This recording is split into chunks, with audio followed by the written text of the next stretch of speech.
Hello, and welcome to episode 12 of That Encyclopedia Podcast. My apologies that we're a little bit later or delayed than we would normally be. I have been recovering from COVID-19 and it has not been very nice to me. But following our experimental format last time, where we did some chess back and forth whilst discussing the chess article, we're going back to basics here with a bit of politics and a bit of history. An important piece of history, yet also a period that I think is not particularly well known, at least not to your average Joe. Enthusiasts of 20th century politicking, especially post-World War II, might have heard of this. But I think for most listeners it will be something brand new that they maybe weren't aware of. Today, we would like to discuss the Sino-Soviet split, which is a very short title for an extremely complex period of relations between the USSR and the People's Republic of China in the years following the end of the Second World War, and especially following the death of Soviet leader Joseph Stalin in 1953. Will, how much do you know about this period of history in general, would you say? Gosh. Well, probably not a lot. What did I learn in school? I learned a few things in school, but I think a lot of the history that we covered when I was studying it, which was just at GCSE level, tended to focus more on the roles of the United Kingdom and the USA. And the USA does have some, I suppose, fairly substantial role in the relationship between Russia and China, but it's mostly, from reading this article, a battle on ideological ground, and it's not just whether it's the US that Russia is having conversations with or working with, it's just the West in general. Although we did learn in school a bit about the changes in Russia following the death of Stalin and the de-Stalinisation of the following leader, Khrushchev, Nikita Khrushchev, we really did not focus that much on the effect that that had on the relationship between the Soviet Union and China. Sorry, I think I mentioned Russia a few times there when I meant the USSR. Yeah. A natural mistake. Yeah, it's an easy mistake to make, especially from a Western perspective. I think it's interesting, when we mention the Western perspective, that it doesn't have nothing. It would be an exaggeration to say this doesn't have anything to do with the West, because a lot of the escalations that made the Sino-Soviet split more pronounced were due to the USSR's policies, especially Nikita Khrushchev's policies towards the Cold War with the West. But that said, it doesn't really involve the West directly, as we've mentioned, and as the title implies, it's purely about these two powers, the mighty USSR and the growing rapidly at the time People's Republic of China. I think the details that are often lost on a casual Western observer are that the interpretations of Marxism-Leninism, which is kind of the formal ideology, philosophy, whatever you'd like to call it, worldview that was espoused by the communist powers during and after the Second World War.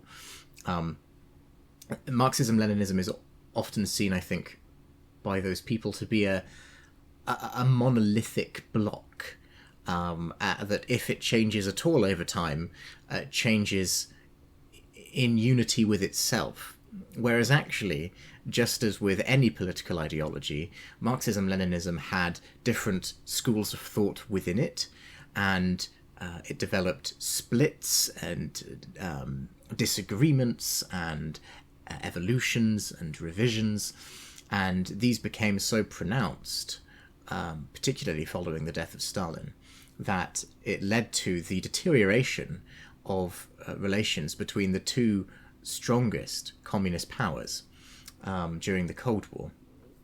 And some would even say that it changed the bipolar world of the West, Western capitalists versus Eastern Bloc communists, into a tripolar world of Western capitalists versus the USSR's communist sphere and the distinct now Chinese communist sphere. So to me, it's a fascinating development of history that seems to hide in plain sight. That's my rambling first impressions of this article. I think that was good. That covered a lot, summarised a lot that there is here. We definitely can't go through and explain everything in the article in a short podcast, nor would it necessarily be that helpful because our understanding of it is limited to our interpretation of whatever summary text is actually there on the page. And in some cases, I do feel like I would need to dig into a few hyperlinks to actually understand what's being said. But having said that, I think there are a few sort of core features of the split between Khrushchev's view of the USSR going forward and Mao's view of China that we could discuss a little bit. If I could try to signpost those now, I would say views on Stalinism and the role of a cult of personality of the leader of the government and how that leader exercises power, how authoritarian that leader is. Also, to do with foreign policy, Khrushchev was more in favour of de-escalation. He was more concerned about the prospect of nuclear war, and he was worried that Mao, in the end, he was worried that Mao was actually a little bit mad in terms of the risks that he was taking in his standoffishness. And what else was there? There was one other thing on my mind. Are there any other core rifts that you can remember? There's definitely the rift of personality that you've mentioned between Khrushchev and Mao following the death of Stalin. You could also argue that there's a geopolitical rift between the parent states of the USSR and China and the satellite states that orbit the Eastern blocs, particularly Albania and Romania.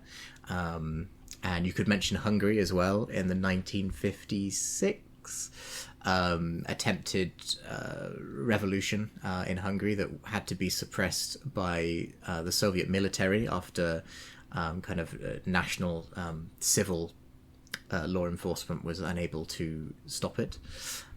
So you have cracks forming both from without and within the ideologies of the blocs, from the satellites orbiting the states and from the leaders of the states themselves.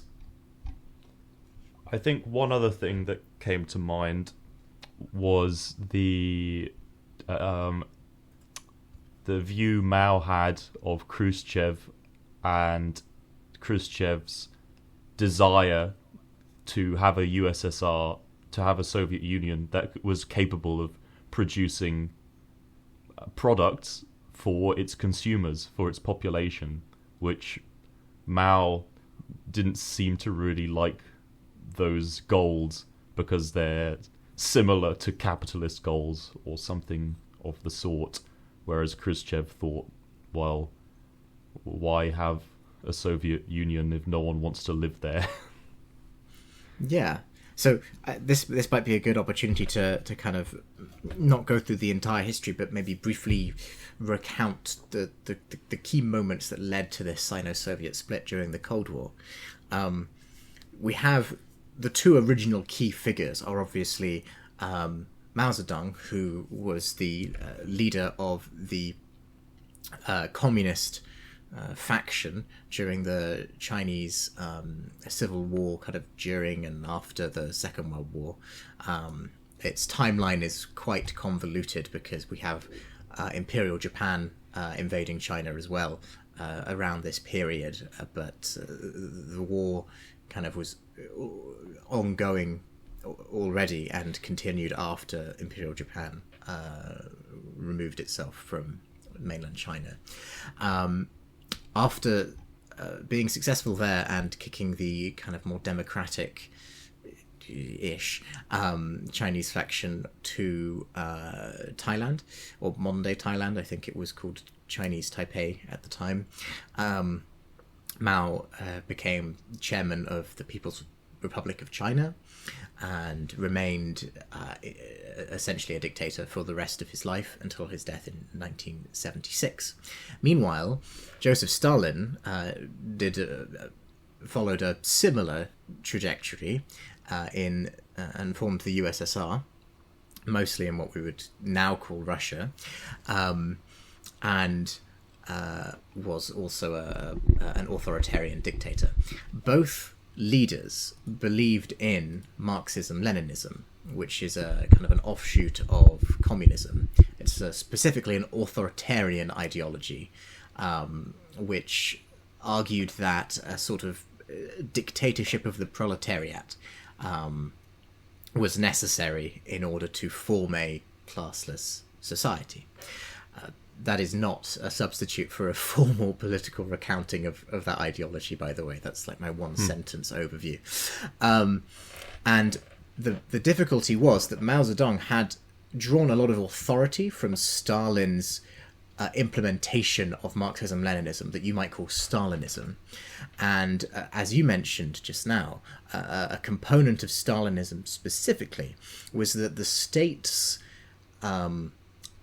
investment in manufacturing should be focused on heavy industry and, if you like, hardcore industrialization for the benefit of the state as a whole, rather than for the individual citizens within the state who are generally more interested in consumer goods and luxury items and things that make their personal lives better, improving their standard of living, improving their quality of life.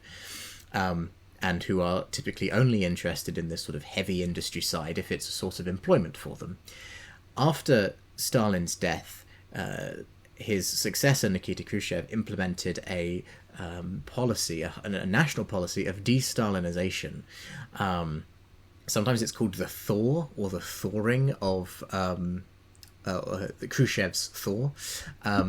And this did not sit right with Mao.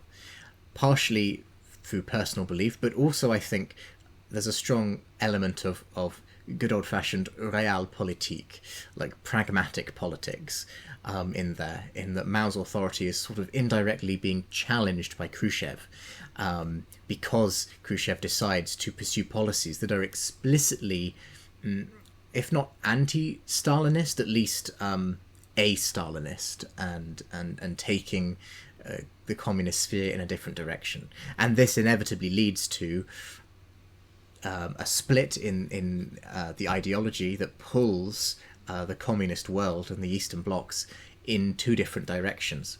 And so it was Mao, not Khrushchev, who was kind of more loyal, in a strict sense of the term, to Stalin's vision of a communist state. And it was the USSR that strayed from that vision. Although, for the record, I think the USSR was correct to stray from Stalinism.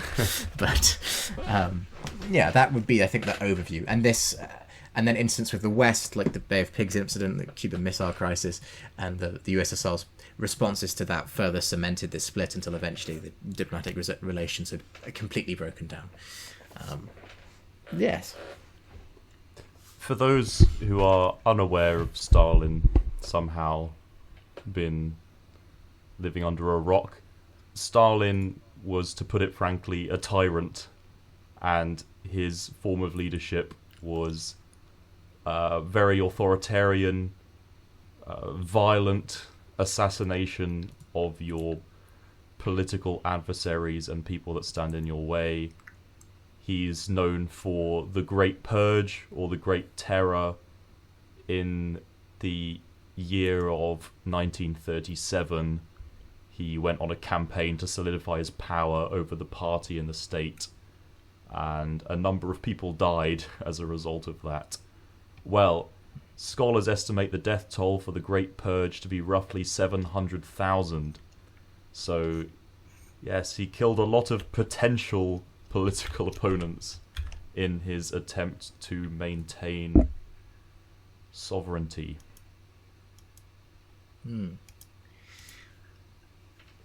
I wonder if we could link this to something that people are more familiar with, or more likely to be familiar with. We can link it to the big danger of the Cold War. If I went up to you and I said, what was the big danger of the Cold War, what would your answer be? Nuclear bombs, nuclear missiles. Yes. And Mao's China was very keen to get some, basically. There was a really interesting line in the article, actually, under the section Nuclear China, about maybe 60% of the way down. I'll just quote from the article, because this made me raise my eyebrow when I was reading it. It says, quote, "In the early 1960s, the United States feared that a nuclear China would imbalance the bipolar Cold War between the US and the USSR. To keep the PRC from achieving the geopolitical status of a nuclear power, the US administrations of both John F. Kennedy and Lyndon B. Johnson considered ways either to sabotage or to attack directly the Chinese nuclear program." Fair enough. Aided either by nationalist China, i.e. Taiwan, or by the USSR. Interesting. And then there's just this sentence. "To avert nuclear war, Khrushchev refused the US offer to participate in a US-Soviet preemptive attack against the PRC." Now, how would history have played out differently if a major conflict of the Cold War was not some proxy conflict that we'd normally think of, like the Korean War or the Vietnam War, but instead a full-on US-Soviet joint strike against China? Three major powers, and two of them normally remembered as arch enemies for this period, joining up militarily to attack China to prevent their nuclear arms program. It was just it was almost just presented as this throwaway sentence, and I was thinking, whoa, why haven't I heard of this? Well, it has been known for the USSR and the USA to fight on the same side, although the notable time was against none other than Adolf Hitler's German Reich. So it would be, yeah, it's hard to imagine what the world now, this many years on, would look like had that version of history gone down. Yeah. What do you think the takeaways from this period of history might be for the modern geopolitical landscape? That's a very challenging question.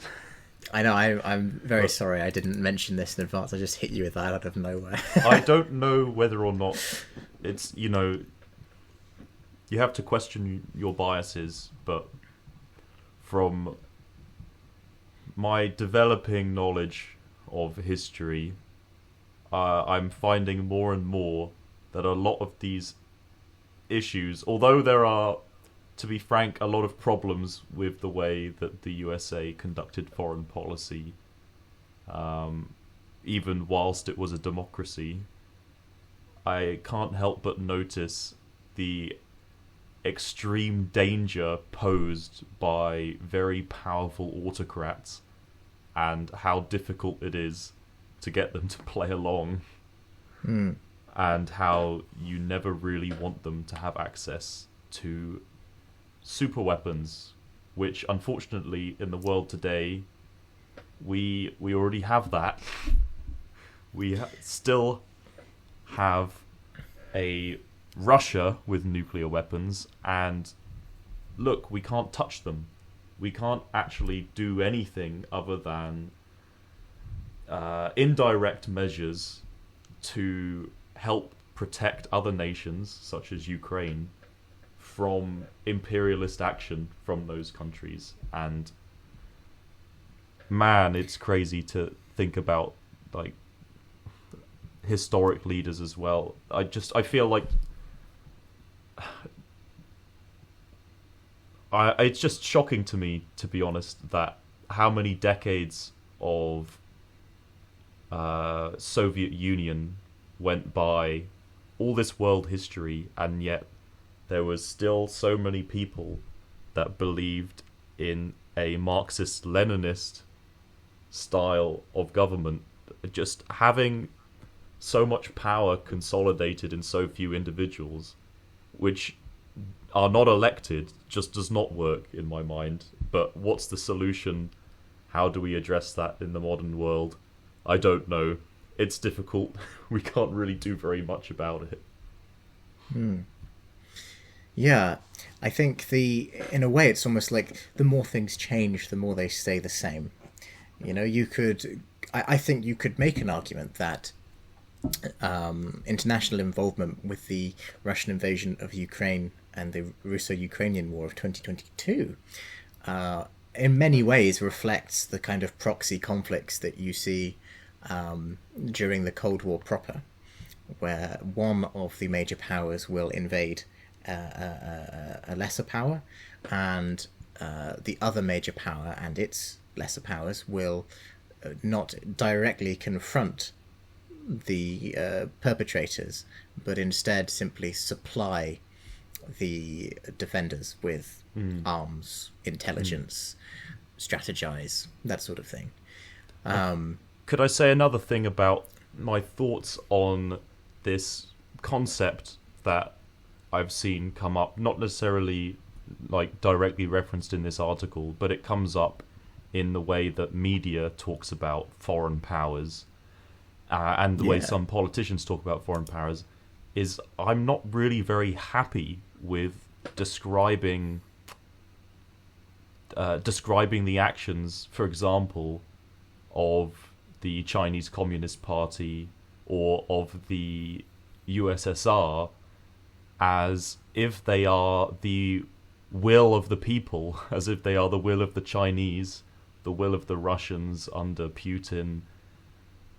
At the end of the day, it's very, very difficult to have any understanding of what the will of the people actually is under regimes where, well, firstly, they might have a certain will because they don't have the same sort of media freedom, and then on the other hand, depending on the level of authoritarian violence, they might not have much of an incentive to share their views. So I think it's reasonable to assume that there are a lot of people in Russia today, for example, who are deeply disturbed by the situation they are living in. I mean, even if we look in the UK, how many people would say that they are happy with how government is doing? Well, there's another question. Yeah, indeed. I think you've touched on a good point there, and that the image projected by every government makes it difficult to penetrate to an outsider and see the almost literally the meat and bones, the population, the average Joes, the day-to-day citizens of these countries, when all you get to see are its international behaviours, which do not necessarily reflect the will of the people, even in unquestionable democracies. We have heard stories, for example, of, that sounds very vague. That sounds far too vague. stories have been reported in by newspapers and press organisations like AP or Reuters of marked uptick in Russian citizens attempting to leave Russia and cross the border into neighbouring countries, particularly Finland and the Baltic states, so Latvia, Lithuania and Estonia. I think Russia has officially either denied this or made no comment, but those countries have confirmed an uptick. And interestingly, there's a little bit of controversy because Estonia, I think in particular, but more broadly the Baltic states, which are not aligned with Russia politically, but are right on Russia's doorstep, have been very hesitant to actually accept asylum applications from Russian men who are trying to kind of, for want of a better phrase, dodge the draft. And the reason for this is, well, I think two reasons. One, trying to escape military service is not a reason for asylum under international law, so it's difficult for a country to accept asylum applications for under this pretext, even if they're sympathetic to the individuals themselves. But possibly more importantly, Russia has frequently used Russian minority struggles as a casus belli, as a justification for military intervention in its neighbouring states, particularly Ukraine. And so other countries are increasingly hesitant on the border with Russia, that is, to accept these applications, because if they find themselves with a disproportionate number of displaced Russians in their borders, then it permits the Kremlin to use their very presence as a justification, regardless of its legitimacy or otherwise, to begin aggressive interference. So I think we do see examples of this kind of spilling out from conflict zones.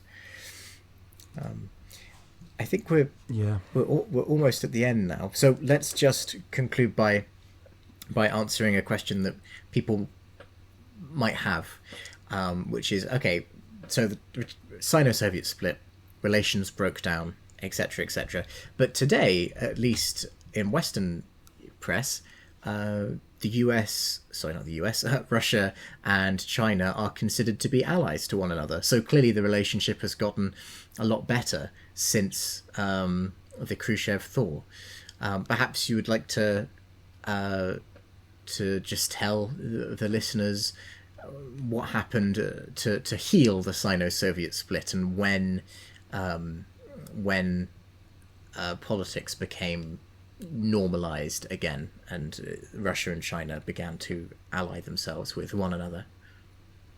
Well, I get the sense that you're alluding to a particular thing, which I'm not sure, but in my mind from reading the article, there have been a couple of fluctuations, and interestingly, the relationship soured at parts, but then, you have unity in some parts of politics and opposition in others. But frankly, the death of Chairman Mao definitely led to a change. Well, once Deng Xiaoping was appointed, the country did begin to modernize in some ways, and they began some significant economic reforms, which are deviations significantly from Mao's policy. I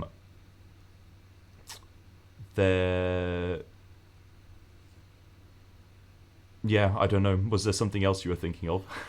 No, I mean, I think that was sort of the death of Mao is in 1976 is a good point for the beginning of, or at least affording opportunity for the divisions to be healed.